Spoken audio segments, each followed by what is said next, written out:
안녕하세요, 여러분. 반갑습니다. 네, 오늘은 이제 제 8강, 우리 민수기 11장부터 21장까지 내용을 들어가도록 하겠습니다. 오늘은 8강 중에 1교시 민수기 11장부터 21장까지 내용을 살펴보도록 하겠습니다. 자, 그러면 한번 먼저 볼게요. 우리 전체 민수기 뼈대 잘 기억하시죠? 이제 뼈대를 함께 살펴보고 내용 들어가 보도록 할게요. 일단 민수기 하면 무엇이 가장 먼저 생각나야 되죠? 백성들의 숫자를 제일 먼저 파악한다. 그게 두 군데가 나오는데 첫 번째가 몇 장일까요? 1장. 1장 다 박스 쳐서 알고 있죠? 여기가 1차 계수. 1차 계수했을 때 몇 명이 넘었을까요? 약 60만 명이 넘게 남자 장정만 나왔다. 자, 그런데 이 파악을 해보니까 어느 지파가 가장 많이 나왔어요? 유다 지파가 가장 많이 나왔다. 가장 작은 지파는 므낫세더라. 예, 여기까지 기억나시죠? 그리고 1차 계수한 지역은 어디였더라? 여기는 시내산이었더라. 예, 시내산에 머무는 상태에서 1차 계수를 하죠. 그리고 나서 이제 출발할 준비를 합니다. 몇 장부터 몇 장이죠? 2장부터 9장까지 말씀. 박스 다 쳐 있죠? 2장부터 9장. 이제 출발 준비를 하죠. 그래서 성막을 짓고 성막이 멈췄을 때 어느 지파별로 진을 쳐야 되는지 쭉 설명을 해줬고, 또 나팔을 불 때 어떻게 부는지 그런 등등의 내용들이 나왔었어요. 그리고 나서 출발을 합니다. 몇 장에 출발하죠? 10장. 자, 10장부터 몇 장까지 간다고 했어요? 25장까지.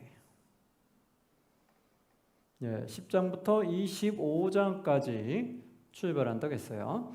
어디서부터 그럼 출발할까요? 시내산에서 출발한다. 그래서 어디까지 도착하는 여정일까요? 바로 모압 평지다. 여기까지 도착하는 여정이 몇 장까지기다? 25장까지기다. 자, 그러면 25장까지 다 도착하고 난 다음에 무엇을 한다고 했어요? 거기서 다시 한번 2차 계수를 한다. 26장을 박스 쳐서 여기가 몇 차 계수였다고요? 여기가 2차 계수다.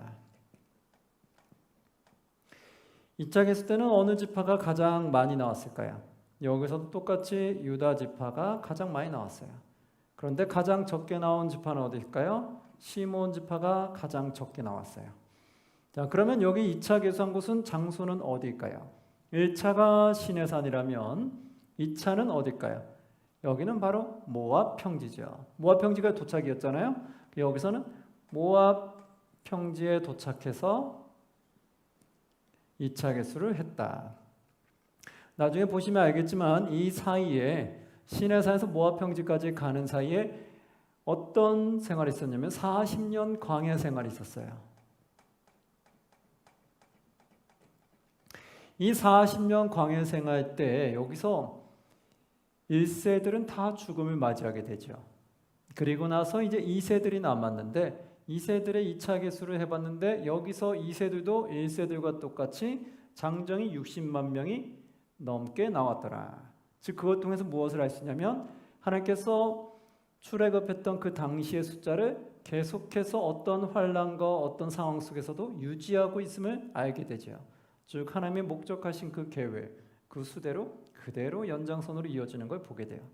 그리고 나서 마지막에 모압 평지 도착한 이후에 뒤는 뭐다? 기타 내용들이 나온다 라고 보시면 되겠어요. 자, 오늘은 그러면 어디서부터 시작이라고요? 민수기 11장. 여기부터 시작되는데 그럼 어떻게 시작되는지를 한번 같이 살펴보도록 할게요. 10장에 이제 출발하기 시작을 했어요. 그래서 이제 이동을 합니다. 자, 한번 여러분 교재 한번 보시도록 할게요. 교재 보시면 민수기 11장 그리고 성경책 민수기 11장을 펴주시고요. 이동 코스를 한번 보도록 할게요. 우리가 출애굽해서 이동을 했고 다시 이동을 한다. 자, 우리가 한번 지난번처럼 보면 지도를 한번 통해서 볼게요.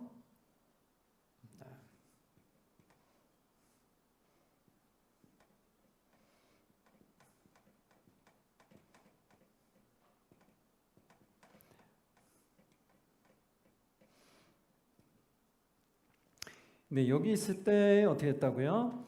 애굽에서 머무는 가운데 여기서 출애굽한다고 했어요. 출애굽해서 블레셋 지역으로 가다가 전쟁이 붙을까봐 우회를 해요. 그랬다가 홍해를 건너서 시내산까지 이동하죠.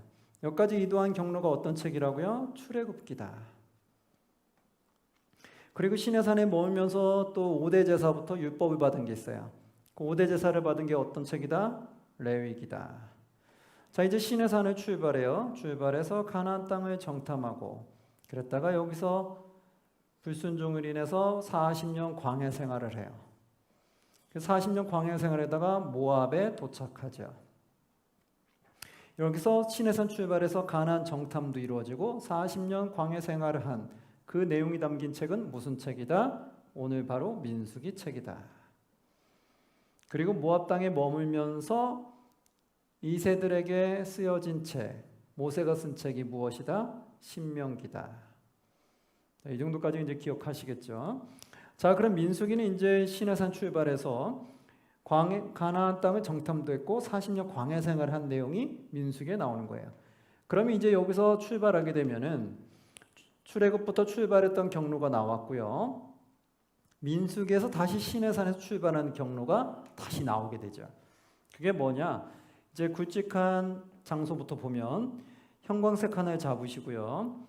뭐 주황색 하나를 잡으시거나 핑크색이나 주황색을 잡으시고 교재에다가 일단 먼저 표시를 해볼게요. 앞에 출애굽에 이동했던 여정과 이어지는 거예요. 11장의 교재 보면 12번 돼 있어서 뭐라고 써있어요? 다베라라고 되어 있죠. 형광색으로 한번 입혀주세요.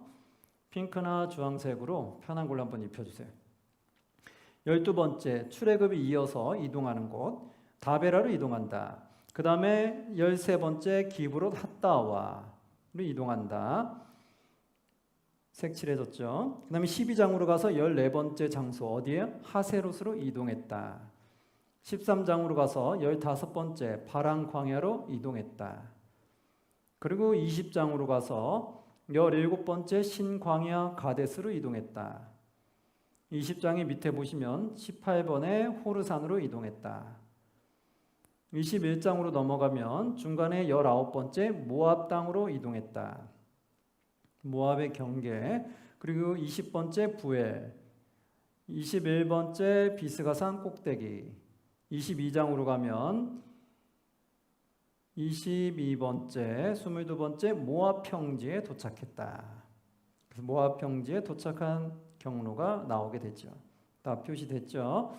그리고 나서 이제 내용을 좀 들어가 보도록 할게요. 자, 이제 성경책 민수기 11장을 한번 봅니다. 자, 11장 보셨어요? 11장에 다베라로 이동하게 되는데 무슨 사건이 있냐면 1, 2, 3절에 보면 이렇게 나와요. 여호와께서 들으시기에 백성이 악한 말로 원망하매.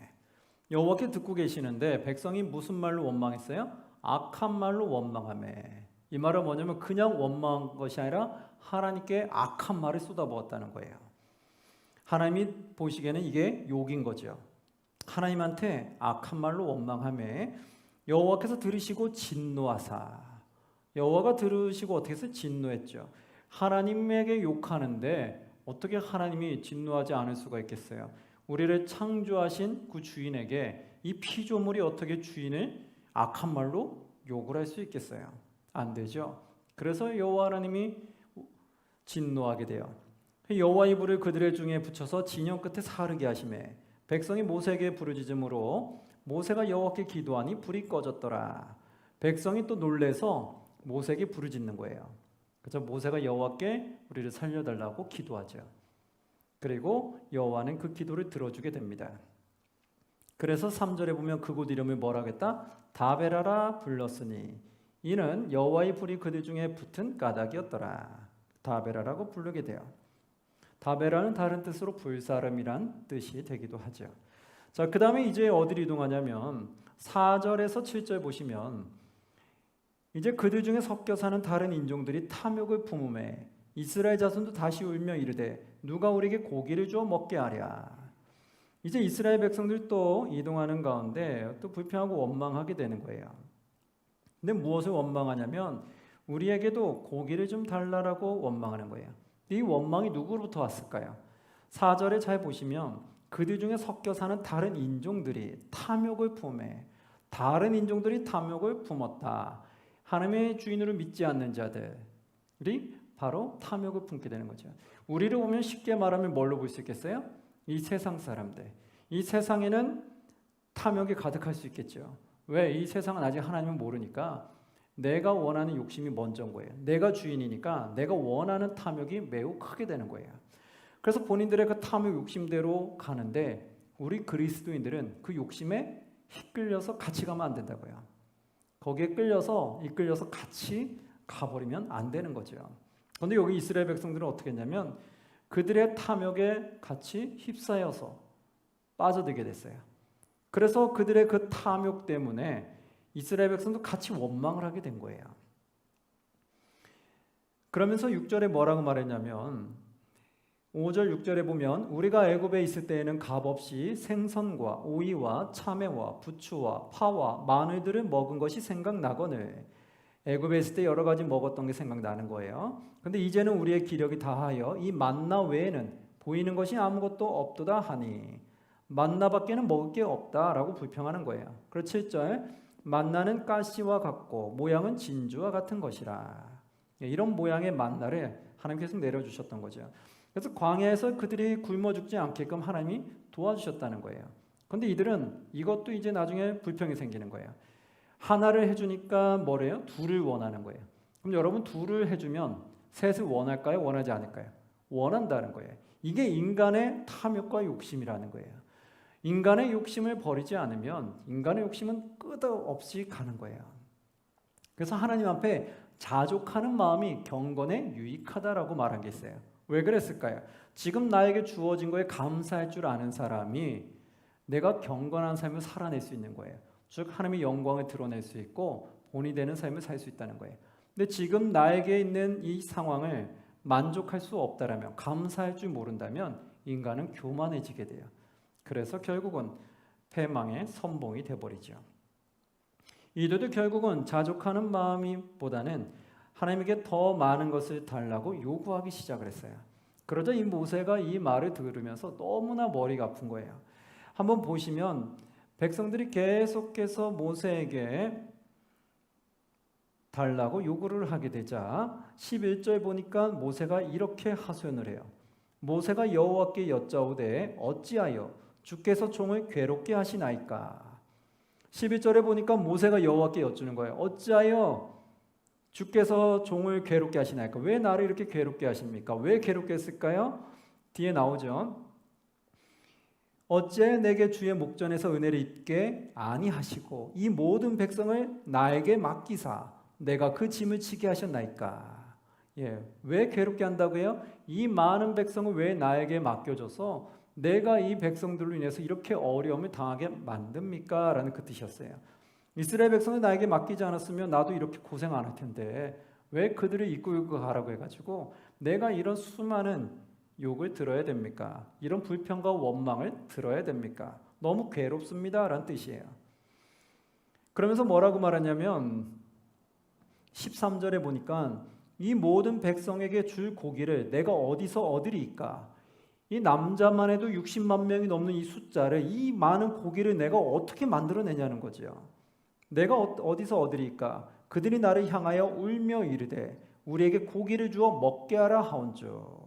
우리에게 고기를 먹게 해달라고 계속 조르는 거예요. 여러분 우리 자녀들이 있을 때 자녀들이 이 부모에게 할 수 없는 것을 계속 요구하면 어떤 생각이 들어요? 마음이 편할까요? 안 편하죠. 막 괴로운 거예요. 근데 아이는 계속 울면서 부모에게 조르는 거예요. 나 이것 좀 사주세요. 나 이거 먹고 싶어요. 나 이거 갖고 싶어요. 계속 조르면 부모가 할 수 있는 상황이면 괜찮아요. 그런데 해줄 수 없는 상황에서는 이 조르는 아이, 또 울면서 매달리는 이 아이를 봤을 때 얼마나 속이 상하고 아플까요? 그래서 이 모세가 너무 괴로운 거예요. 이 60만 명이 넘는 자, 아이들과 여자들까지 포함하면 100만 명이 넘는 숫자인데 이 많은 숫자에게 어떻게 내가 고기를 먹이냐는 거예요. 할 수 없게 되니까 고통스러운 거예요. 그래서 왜 이 많은 숫자에 나에게 맡겨서 나에게 이 고통을 주냐라고 하나님께 하소연하는 거예요. 그러자 어떻게 하냐면 15절에 보니까 주께서 내게 이같이 행하실진대 구하옵나니, 나는 이걸 감당할 수 없다는 거예요. 그래서 내가 이제 하나님께 구하는데 뭘 구하냐? 내게 은혜를 베푸사 즉시 나를 어떻게 달라고요? 나를 죽여달라는 거예요. 나를 죽여 내가 고난당함을 내가 보지 않게 하옵소서. 나를 죽여달라는 거죠. 그래서 이 고난당함을 내가 보지 않게 달라는 거예요. 그러니까 너무나 괴로우니까 하나님, 날 정말 사랑한다면, 나에게 은혜를 베푸신다라면 내 생명을 걷어가 주시옵소서, 이거예요. 걷어가줘서 이 고통과 괴로움을 내가 더 이상 보지 않게 해달라는 거예요. 그러니까 얼마나 마음이 아팠다는 거예요.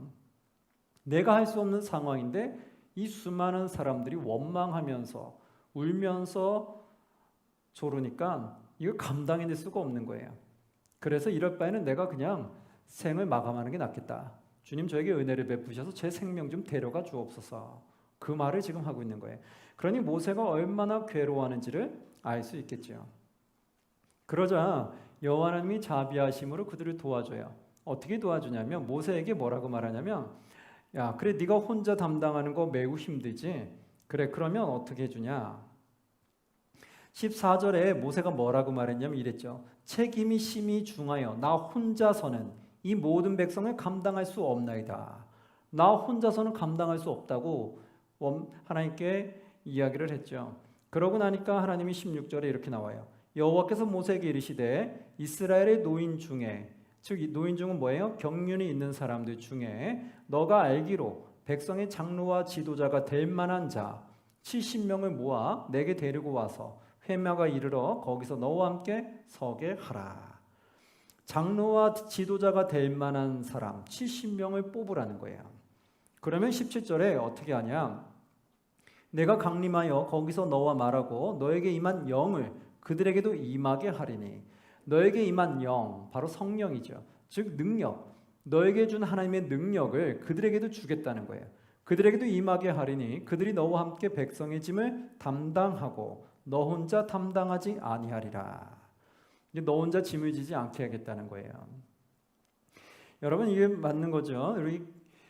회사도 보면 어떻게 되겠어요? 회사가 점차 커지면 커질수록 사장 혼자 다 감당 못 하잖아요. 그러니까 어떻게 거기에 직분에 따라서 직위를 주고 사람을 직위를 주고 책임을 맡게끔 하죠. 그렇게 해서 이렇게 분산하죠. 분담하게 되는 거죠. 교회도 같죠. 교회도 처음에 개척교회 시작할 때는 또 담임 목사님부터 해서 이렇게 작게 시작을 해요. 교회가 점점 커지면 어떻게 돼요? 혼자 감당하기 어려우니까 부교육자들을 두게 되죠. 부교육자들이 같이 맡아서 각 부서에서 이렇게 맡아서 일을 처리하게 돼요.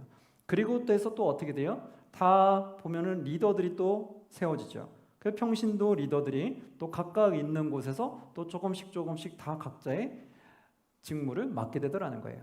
그래서 이게 교회가 점차 커지면 커질수록 성장할수록 어떻게 해요? 지도자들을 세워서 각자 분담하더라는 것을 알게 되죠. 여기서도 봐도 그렇게 각자 역할을 분담하도록 하나님이 도와주게 되는 거예요. 그러면서 그들이 고기를 먹고 싶다 하니까 어떻게 하느냐? 18절에 보니까 또 백성에게 이르기를 너희의 몸을 거룩히 하여 내일 고기 먹기를 기다리라. 너희가 울며 이르기를 누가 우리에게 고기를 주어 먹게 하랴. 애굽에 있을 때 우리에게 좋았다는 말이 여호와께 들렸으므로 여호와께서 너희에게 고기를 주어 먹게 하실 것이다 라고 말하죠. 그들이 말하는 거예요. 우리 애굽에서는 고기도 먹었는데 이게 나오면서는 고기도 못 먹네 라고 불평하는 거죠. 근데 이게 누가 다 듣고 계시다고요?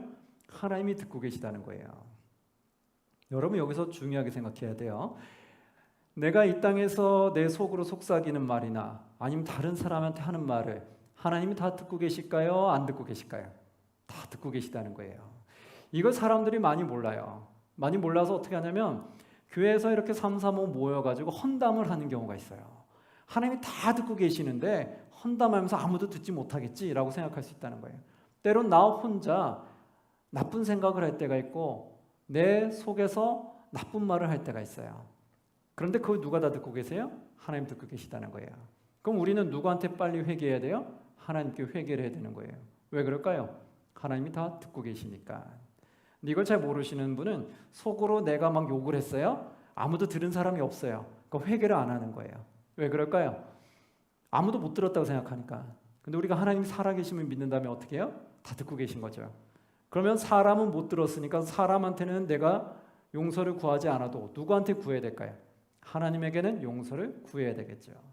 네. 왜냐하면 우리를 천국을 인도하시는 분 누구죠? 여호와 하나님이시니까. 그래서 내가 천국 백성이라면, 천국에 가기를 소망한다면 하나님께는 꼭 용서를 구하시기를 바랍니다. 그리고 하나님이 원하지 않는 악한 생각, 악한 언행들은 안 하도록 노력을 하셔야 됩니다. 여기서도 그들이 말하는 거 다 듣고 계셨어요. 그래서 하나님이 들어주겠다라는 거예요. 그러니까 이 모세가 뭐라고 말하냐면, 하나님, 이 많은 사람을 어떻게 다 먹일 수 있습니까? 하나님, 그게 정말 가능합니까? 라고 물어봐요. 하나님께서 한 달 동안 질리도록 먹인다고 하셨거든요. 그러니까 모세가 묻는 거예요. 아니, 이렇게 많은 숫자를 어떻게 먹게 합니까? 21절 보니까 모세가 이르되 나와 함께 있는 이 백성의 보행자가 60만 명이온데, 남자 장정만 60만 명이죠. 만 명이온데 주의 말씀이 한 달 동안 고기를 주어 먹게 하겠다 하시오니 그들을 위하여 양떼와 소떼를 잡은들 족하오며 바다의 모든 고기를 모은들 족하오리이까. 이게 어떻게 가능한 겁니까? 라고 묻는 거예요. 모세가 생각해도 도저히 답이 안 나오는 거예요. 그러자 23절, 우리가 암송해야 될 구절이에요. 23절 뭐라고 할까요? 함께 볼까요? 여호와께서 모세에게 이르시되 여호와의 손이 짧으냐? 너가 이제 내 말이 너에게 응하는 여부를 보리라. 아멘. 여기서 모세에게 말하죠. 여호와의 손이 짧으냐? 야, 여호와의 손이 그렇게 짧다고 생각하냐? 능력이 없다고 생각하냐? 이 천지 우주 만물을 만들어서 우주 만물을 운행하고 계시는 분인데, 그리고 너희 모든 피조물을 하나님이 만드셨는데 이 내가 그렇게 손이 짧아 보이니? 그것도 못할 것처럼 보여? 이 말이죠. 이제 내가 그 행하는 것을 한번 지켜봐라. 여러분, 이게 전지전능한 하나님의 능력이에요. 우리는 전지전능한 하나님을 믿고 있기 때문에 우리는 담대할 수 있는 거고, 그 하나님을 우리는 섬기고 있기 때문에 아버지의 능력을 우리가 겪을 수 있는 거예요. 그래서 우리는 무한한 신을 지금 섬기고 있는 거라고요. 거기에 대한 여러분 자부심을 가지시기를 주의 이름으로 축원합니다. 어떤 다른 종교들은 다 피조물들을 섬기는 거죠. 태양신을 섬기던, 달을 섬기던, 아니면 조각상을 만들어서 섬기던, 다 피조물을 섬기는 거예요. 그러나 우리는 뭐예요? 살아계신 하나님을 섬기는 거예요. 우주 만물을 다 창조하시고 운영하시는 유일하신 신, 그 창조주를 우리는 믿고 있는 거라고요. 다른 우상은 다 죽어있는 피조물인데 하나님만큼은 살아계시다는 거죠. 그래서 우리는 살아계신 신을 믿고 있는 거기 때문에 우리는 담대하셔야 돼요. 그리고 당당하셔야 돼요. 그게 우리의 자존감을 매우 높아주겠죠. 여기서도 결국 이렇게 해서 어떻게 됐을까요? 정말 한 달 동안 고기를 먹을 수 있게끔 해줬어요. 그게 어떻게 됐냐? 31절 보니까 이렇게 나오죠. 바람이 여호와에게서 나와, 여호와께서 바람도 불도록 다 만드셨다는 거죠. 바람이 여호와에게서 나와 바다에서부터 메추라기를 몰아 진영 곁 이쪽 저쪽 곧 진영 사방으로 각기 하루끼 되는 지면이 2규빗쯤에 내리게 한지라. 어떻게 했을까요? 메추라기를 몰아와가지고 그를 진영 근처에다 다 떨어뜨려 준 거예요. 바람으로 몰고 와가지고. 그랬더니 상상할 수 없는 일이 일어났어요. 그래서 32절 보니까 백성이 일어나 그날 종일 종야와 그 이튿날 종이토록 메추라기를 모으니 적게 모은 자도 10호멜이라. 그들이 자기들을 위해 진영 사면에 펴두었더라. 일어나서 아주 수없이 많은 고기를 먹게 됐던 거예요. 이게 바로 하나님이 하시는 거죠. 바로 이것이 하나님의 능력이라는 것을 여러분 꼭 기억하셨으면 좋겠습니다. 그래서 34절 35절에 보니까 이들이 그런데 너무 많은 욕심을 내버렸어요. 그래서 어떻게 했냐? 그에게 진노를 하시게 됐어요. 그래서 34절 그곳 이름을 기브롯 핫다와라고 불렀으니 욕심을 낸 백성을 거기 장사함이라. 욕심이 너무 지나친 그들이 그 생명을 걷어가셨어요. 여러분, 우리가 하나님의 능력을 받는 것도 좋고 하나님에게 축복을 받는 것도 좋아요. 그런데 그것도 너무 욕심을 내면 안 된다는 거예요. 하나님에게 하나님 저 이것 좀 주세요라고 하는데 너무 많은 욕심을 부려도 그래도 또 화를 이룰 수 있다는 거예요. 그래서 나에게 필요한 만큼 주님이 주십시오라고 기도하는 게 제일 좋아요. 내가 얼마큼 필요한지 주님이 제일 잘 아시잖아요. 내가 넘어지지 않을 만큼만 주님이 채워주십시오라고 기도하면 제일 좋습니다. 그러면 12장으로 가면요. 12장에 이제 무슨 사건이 있냐면 1, 2, 3절에 보면 모세가 굿스 여자를 취하였더니 그 굿스 여자를 취함으로 미리암과 아론이 모세를 비방하니라. 미리암과 아론이 모세를 비방한 사건이 있었어요. 여기서 미리암과 아론은 모세의 형제였죠. 모세와 같은 남매였는데 이 미리암과 아론이 모세를 비방을 했어요. 왜 비방을 했을까요? 그 사건을 보게 되면 모세가 굿스 여자를 취했다는 것은 이방 여인을 취했다라는 거죠. 주석에 보면 두 가지로 표현돼요. 첫 번째는 이 굿스 여자가 모세가 미디안으로 갔을 때 미디안에서 장인 이드로를 만나서 그 딸과 결혼하죠. 그래서 그 딸 이방 여인을 말한다라고 그렇게 푸는 주석이 있고, 또 하나의 주석은 여기서 미디안에서 만났던 그 아내가 죽음을 맞이하고 그러자 이제 나중에 다시 이방 여인을 아내로 취했다라고 보는 경우도 있어요. 어쨌든 뭐 처음에 미디안에서 만난 아내든 아니면 두 번째 또 만났던 어쨌든 뭐예요? 이방 여인이죠. 그런데 여기에 대해서 이 형제인 미리암과 아론이 비방을 해버린 거예요. 여러분 여기서 비방은 어떤 뜻인가요? 비방은 겉면이 아닌 거예요. 야, 너 그러면 안 되지. 다음에 그러지 않도록 좀 조심했으면 좋겠다. 그리고 우리 그렇게 안 하도록 노력하자.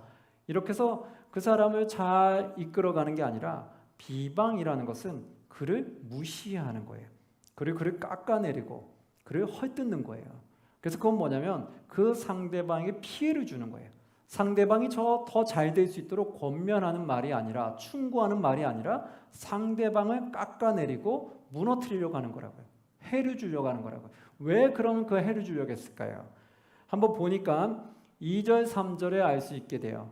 그들이 이르되 여호와께서 모세와만 말씀하셨느냐 우리와도 말씀하지 아니하셨느냐. 이 말은 뭘까요? 야, 하나님이 왜 너하고만 관계가 좋아야 돼? 우리하고도 말씀하지 않았냐? 근데 왜 너만 지도자가 돼야 돼? 즉 뭐예요? 우리도 지도자가 되고 싶다라는 거예요. 그래서 모세의 자리를 탐하게 된 거예요. 그러니까 이 형제들이 욕심이 난 거예요. 모세만 하나님께 딱 쓰임 받는 거 보니까 부러운 거예요. 그래서 이 시기와 질투가 생기면서 모세의 자리를 탐하게 됐어요. 근데 모세의 자리를 탐하려고 하다 보니까 뭔가 꼬투리를 잡아야 돼요. 그 빌미로 잡은 게 뭐예요? 그게 아내였다는 거예요. 그러니까 이것은 모세를 잘 세우기 위해서 충고와 권면이 아니라 모세의 자리가 탐나니까 이 시기와 질투로 모세를 끌어내리기 위해서 하나의 명분을 잡은 거라고요. 그래서 하나의 꼬투리를 잡은 거예요. 그러니 이게 얼마나 악한 거예요. 그 탐욕 때문에 욕심 때문에 지도자 모세를 깎아내리려고 했던 거죠. 그런데 이걸 어떻게 해요? 2절 뒷부분에 보니까 여호와께서 이 말을 다 듣고 있을까요? 안 듣고 있을까요? 듣고 있다는 거예요. 이런 우리의 악한 생각과 말도 다 주님이 알고 계시다. 그래서 여호와께서 이 말을 다 들으셨더라. 다 들었어요. 그러니까 3절에 여호와 하나님이 또 진노하게 되는 거예요. 이 사람 모세는 온유함이 지면의 모든 사람보다 더하더라. 이 모세의 온유함이 어때요? 지면의 모든 사람보다 더하더라. 훌륭했다는 거예요. 그런데 모세보다 훌륭하지도 못한 이 미리암과 아론이 감히 그 자리를 노리냐는 거죠. 그래서 4절 보니까 여호와께서 다 부릅니다. 여호와께서 갑자기 모세와 아론과 미리암에게 이르시되 너희 세 사람은 회막으로 나오라 하시니 그 세 사람이 나아가매. 거기서 이제 세 사람이 나왔을 때 말하는 거예요. 7절에 보니까 내 종 모세와는 그렇지 아니하니 그는 내 온 집에 충성함이라. 내 온 집에 하나님의 나라와 의를 위해서 충성하는 자를 너희가 어떻게 해서 비방하느냐라는 거죠. 그래서 8절에 보니까 뒷부분에 너희가 어찌하여 내 종 모세의 비방하기를 두려워하지 아니하느냐. 왜 두려워하지 아니하느냐. 하나님이 세운 종 그리고 하나님 보시기에 하나님의 나라와 의리에 충성하는 이 종을 너희의 탐욕과 욕심 때문에 어떻게 그를 비방하느냐고 하나님께서 말씀하시는 거예요. 그래서 9절에 어떻게 했냐. 여호와께서 그들을 향하여 진노하시고 떠나심에 구름이 장막에서 떠나갔고 미리암은 나병에 걸려 눈과 같더라. 아론이 미리암을 본즉 나병에 걸렸는지라. 즉 어떻게 했어요? 미리암이 나병에 걸리게 돼요. 성경은 여기서 그렇게 말해요. 주석가는 미리암이 먼저 나오고 아론이 뒤에 나온 것을 보아서 원어를 보면은 이 미리암이 먼저 선동을 했다라고 보고 있어요. 그래서 미리암이 먼저 선동을 했기 때문에 미리암이 병에 걸리게 되는 거예요. 그리고 아론은 따라갔지만 그래도 아론은 또 하나님이 세운 제사장이기 때문에 그래도 하나님이 그만큼의 심하게는 하지 않으셨다는 걸 알게 돼요. 그리고 나서 나중에 어떻게 되냐면 이 모세가 하나님께 애원합니다. 13절 보니까 모세가 여호와께 부르짖어 이르되 하나님이여 원하건대 그를 고쳐 주옵소서. 예. 아론이 이 모습을 보고 미리암이 나병에 걸린 걸 보고 깜짝 놀라서 하나님께 슬프도다고 간구하는 거예요. 그래서 모세에게 좀 봐달라고 계속 빌게 되죠. 그러자 모세가 기도하면서 하나님께 치료해달라고 기도를 하게 되는 거예요. 우리가 웬만하면 어떤 마음 들까요? 나를 해하고자 하면은 우리는 그런 생각이 들죠. 너 한번 당해봐라. 그래 하나님에게 너 한번 벌 좀 받아봐라. 이럴 수 있잖아요. 그런데 모세는 어떻게 했다고요? 그렇게 자신이 해하려고 했는데도 또 하나님께 치료해달라고 간구했다는 거예요. 그래서 결국은 그가 치유함을 받게 되죠. 이랬던 사건이 바로 하셀에서 이루어지게 되는 거예요. 16절에 보니까 그 후에 백성이 하세롯을 떠나 바란 광야에 진을 치더라. 이 하세롯에서 이런 일이 있고 거기 떠나서 이제 바란 광야로 이동해요. 그게 바로 13장 말씀이에요. 13장 말씀에 보니까 바란 광야로 이동하는데 거기서 1, 2절에 보니까 여호와께서 모세에게 말씀해 이르시되 사람을 보내어 내가 이스라엘 자손에게 주는 가나안 땅을 정탐하게 하고 그들의 조상이 각 지파 중에서 지휘관된 자 한 사람씩 보내라. 여기서 바로 13장에서 가나안 땅을 정탐하게 되는 거예요. 가나안 땅 정탐하는데 그 장소가 어디라고요? 바란 광야다라는 것 좀 알고 계셔야 되겠죠. 거기서 12명을 뽑아요. 그 12명 중에 우리가 잘 아는 갈렙과 여호수아가 있죠. 그들이 이제 정탐을 했어요. 정탐을 했는데 너무나 풍족한 거예요.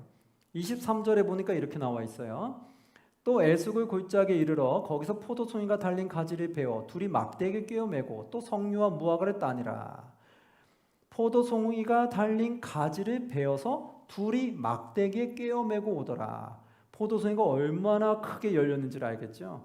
그만큼 풍족하다는 거예요. 그래서 그것을 얘기하면서 25절에 40일 동안 땅을 정탐하기를 마치고 돌아와 40일 동안 정탐합니다. 그리고 돌아와서 이제 그들에게 말하는 거예요. 거기는 너무 젖과 꿀이 흐르는 것 좀 풍족하더라. 27, 28절에 이렇게 나오죠. 모세에게 말하여 이르되 당신이 우리를 보낸 땅에 간즉 과연 그 땅에 젖과 꿀이 흐르는데 이것은 그 땅의 과일이니이다. 그러나 그 땅 거주민은 강하고 성읍은 견고하고 힘이 클 뿐 아니라 거기서 아낙 자손을 보았다. 예, 거기는 그 땅엔 정말 젖과 꿀이 흐르는데 거기에 한 가지 문제가 있는데 그 거주민들은 강하다는 거예요. 성읍은 견고하고 그래서 아낙 자손을 보았다는 거예요. 아낙 자손은 어떤 자손을 말하는 걸까요? 거인처럼 등치가 큰 족속들을 얘기하는 거예요. 그러니까 거기는 등치가 큰 자들이 있더라. 그런데 30절에 갈렙이 결론은 이거예요. 갈렙이 모세 앞에서 백성을 조용하게 하고 이르되 우리가 곧 올라가서 그 땅을 취하자 능히 이기리라 하나. 예, 그런 아낙 자손들이 있지만 우린 충분히 이길 수 있어. 누가? 여호와 하나님이 우리 도와주시니까 이길 수 있어 하고 믿음으로 가자고 했어요. 근데 다른 사람들은 어떻게 했을까요? 그래 맞다 우리 가면 이길 수 있어 가자 이랬으면 우리가 게임에서 이기는 싸움이었어요. 그런데 믿음의 약함을 드러내기 시작했어요. 31절 보니까 다른 백성들이 이렇게 나와요. 그와 함께 올라갔던 사람들은 이르되 우리는 능히 올라가서 그 백성을 치지 못하리라. 그들은 우리보다 강하니라 하고 이스라엘 자손 앞에서 그 정탐한 땅을 악평하여 이르되 악평을 해버렸어요. 우리가 두루다니며 정탐한 땅은 그 거주민을 삼키는 땅이요 거기서 본 모든 백성은 신장이 장대한 자들이며 신장이 크다는 거죠. 그래서 33절 거기서 네피림 후손인 아낙 자손의 거인들을 보았으니 우리는 스스로 보기에 메뚜기 같으니 그들이 보기에도 그와 같을 것이다. 우리는 메뚜기 같다. 이 말은 뭐예요? 매우 연약한 자들처럼 보인다. 게임이 안 된다라는 뜻이에요. 그래서 이들이 또 14장으로 넘어가면서 밤새 원망해요. 1, 2절 보니까 온 회중이 소리를 높여 부르짖으며 백성이 밤새도록 통곡하더라. 밤새 통곡하죠. 그러면서 2절로 가니까 뭐라고 해요? 원망하기 시작해요. 이스라엘 자손이 다 모세와 아론을 원망하며 온 회중이 그들에게 이르되 우리가 애굽 땅에서 죽었거나 이 광야에서 죽었으면 좋았을 것을. 예. 뭐라고 말할까요? 우리가 왜 여기까지 와서 죽냐라는 거죠. 그 앞에다 대고. 그러면 미리 우리가 죽었을 거 왜 우리가 이런 들어갈 수 없는 이런 막막한 곳에 우리가 이르게 됐냐라는 거예요. 그러면서 또 원망하기 시작을 해요. 그러면서 애굽으로 돌아가자고 하죠. 그때 여호수아 갈렙이 들고 일어서서 말하는 거예요. 6절에 보니까 이렇게 나와요.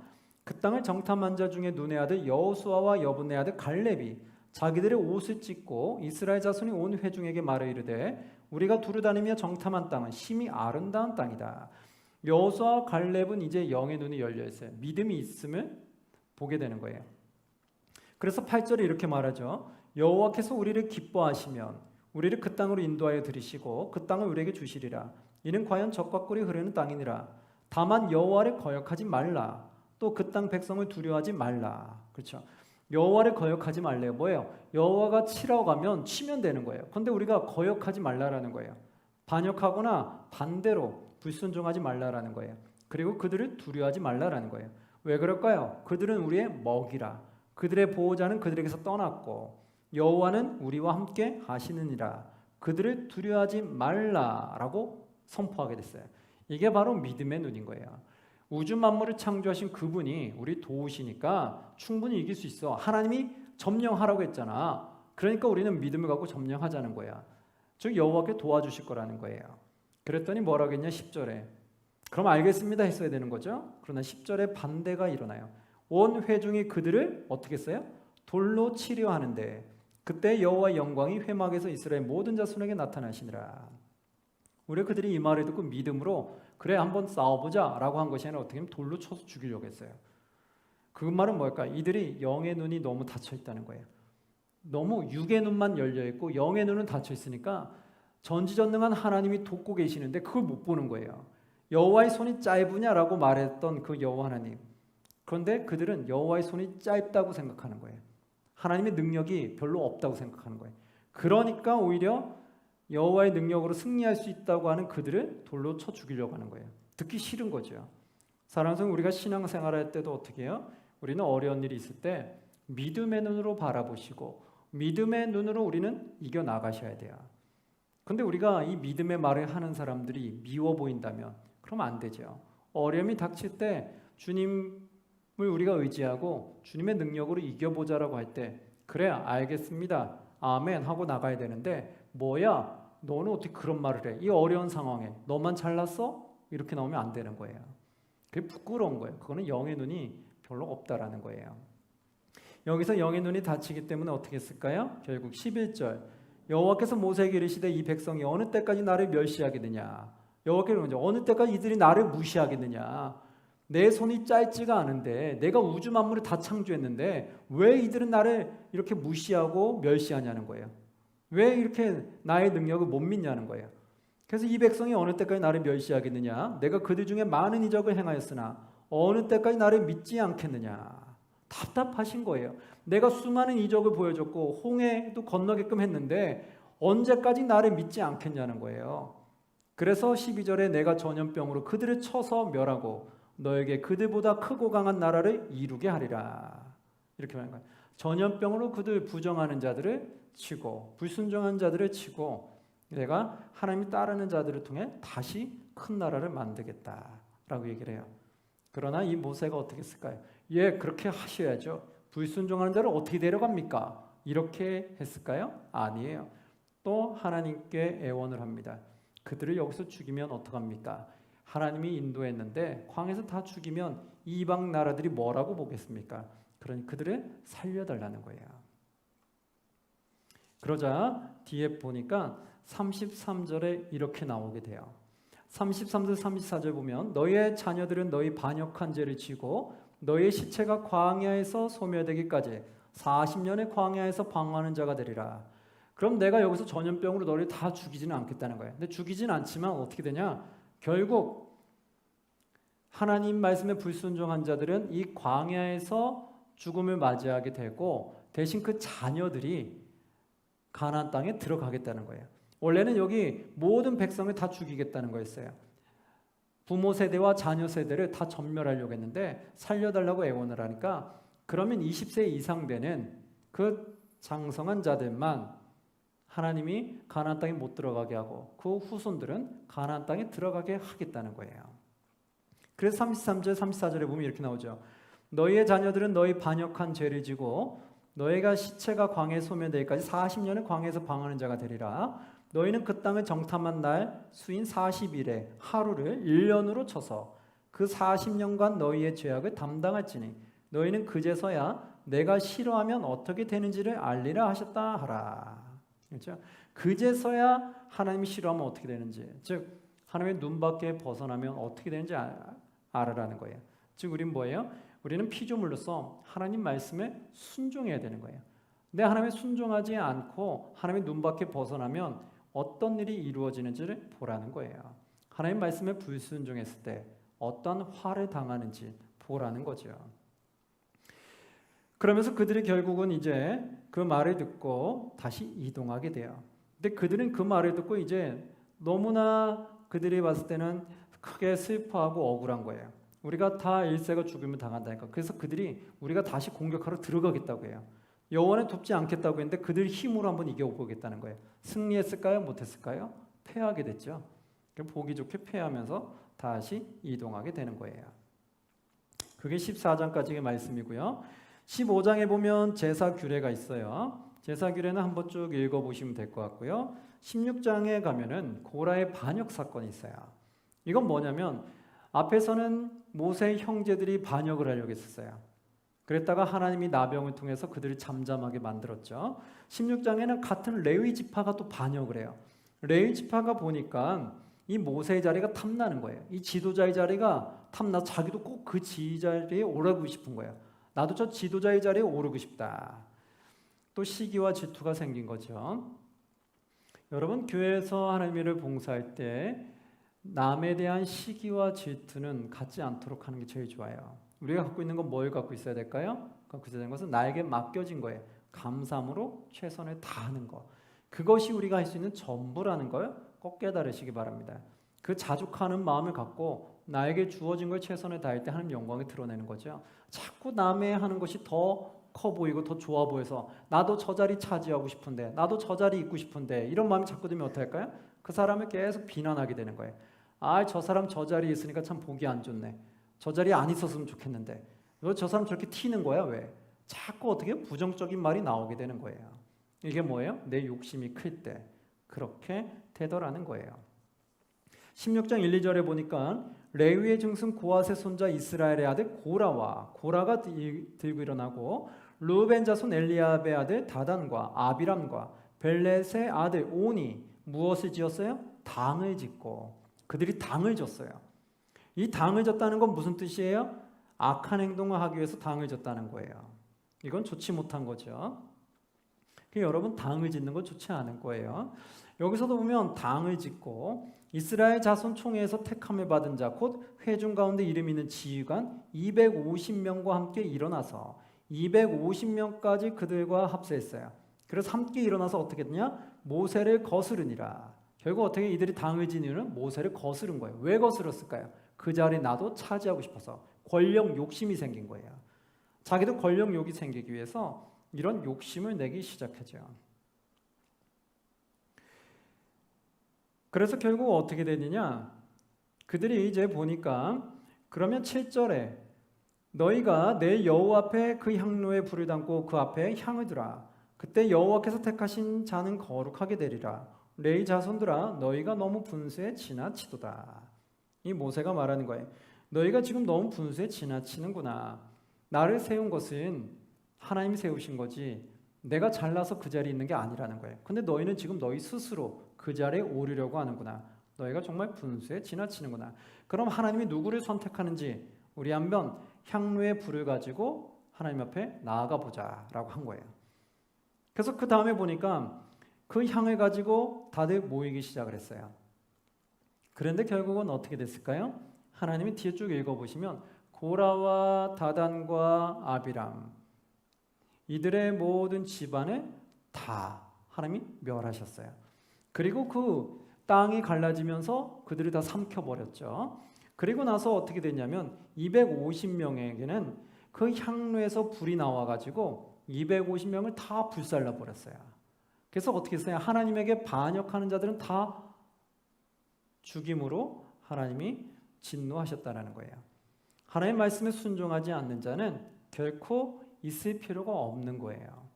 그래서 하나님은 그들의 생명을 다 걷어가시게 되죠. 이걸 사람들이 보고 얼마나 놀랐을까요? 그러고 나서 이제 17장으로 넘어가게 되면 17장에서 이제 각 지파별로 지팡이를 갖고 오라고 해서 하나님이 누구를 사용하실 건지를 말하게 돼요. 그래서 그 지팡이에 3절에 보니까 레위의 지팡이에는 누구의 이름을 써요? 아론의 이름을 쓰게끔 하죠. 그리고 나서 그 8절에 보니까 이튿날 지나서 보니까 모세의 증거의 장막에 들어가 본즉 레위 집을 위하여 낸 아론의 지팡이에 우미 돋고 순이 나고 꽃이 피어서 살구 열매가 열렸더라. 그 지팡이에서 살구 열매가 맺혔다는 거예요. 이 죽은 나무에서 살구 열매가 맺혔다는 건 누가 하셨다는 거예요? 하나님이 하셨다는 걸 말해주는 거예요. 즉 하나님이 아론을 선택했다라는 거예요. 그러니까 다른 레위인들에게 더 이상 너희 스스로 그 자리에 오르려고 하지 말라라는 거예요.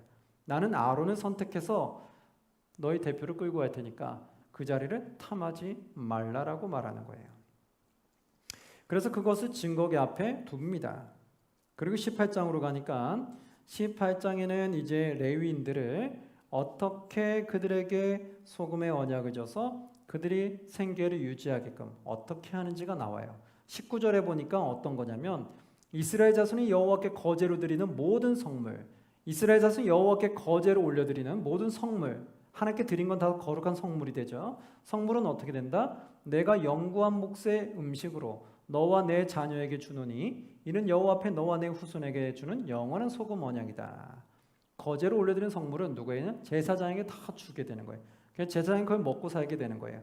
21절에 보니까 레위인들에게는 어떤 걸 주냐? 제사장에게는 거제로 올려드린 성물을 줬어요. 레위인들은 숫자가 많죠. 레위인들은 어떻게 하냐? 21절 보니까 내가 이스라엘의 11조를 이스라엘에서 11조를 하나님께 올려드렸어요. 그 11조를 어떻게 하느냐? 11조를 레위 자손에게 기업으로 다 주어서 그들이 하는 일, 곧 회막에서 하는 일을 감나니. 즉 11조를 하나님께 올려드린 것은 레위인들에게 주게 해서 레위인들이 먹고 살 수 있게끔 그렇게 하나님이 만들어 내신 거예요. 그리고 아론의 가족은 또 11조에 11조를 거제로 해서 아론에게 주게끔 또한 만들어줘요.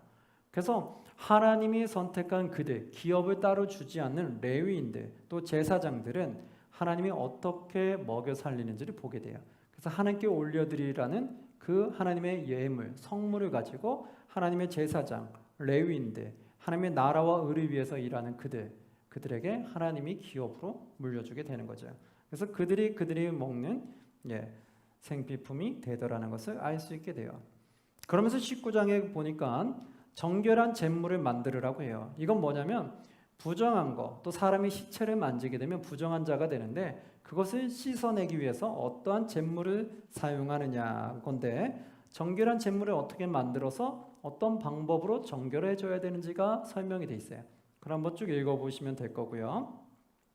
20절에 보니까 20절에 무리바 물 사건이 나오게 되는데요.